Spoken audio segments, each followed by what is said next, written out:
สวัสดีนะฮะเมื่อนี้สวนพักใจเฮารถขนพักเฮาเดินทางเส้นมาเมื่อนี้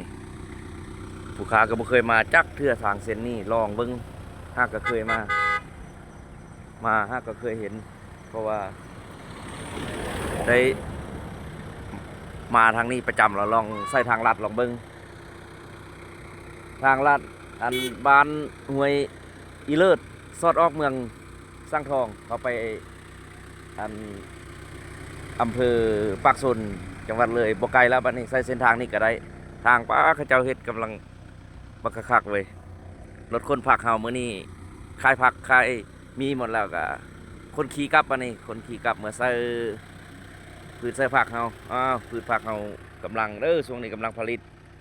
มีเพิ่มขึ้นมาแล้ว4-5อย่างแล้วรวมกันมีผักหอมปอมหอมบัวผักกะหล่ำปีผักสลัดกรอบแล้วก็ผักบง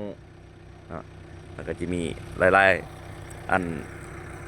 นแหละจังน้อยอันนี้เป็นประสบการณ์ไหมตื่นเต้นดีลงสระลงทรายเนาะบางบ่อนก็มีสัญญาณบางบ่อนก็บ่มีสัญญาณบางบ่อนมันก็เขา GPS บ่ได้เนาะทำสระทำทรายทำอันฮอดคนเลี้ยงงัวเลี้ยงควายไปหมดแล้วในฮอดบ้านอันนี้แหละบ้านอย่างสวนหมอน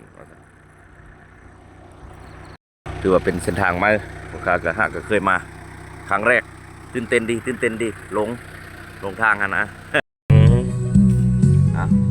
พอดีมืดพอดีที่ฮอดปากทางเอาก็ได้โอเคจบคลิปขอบใจ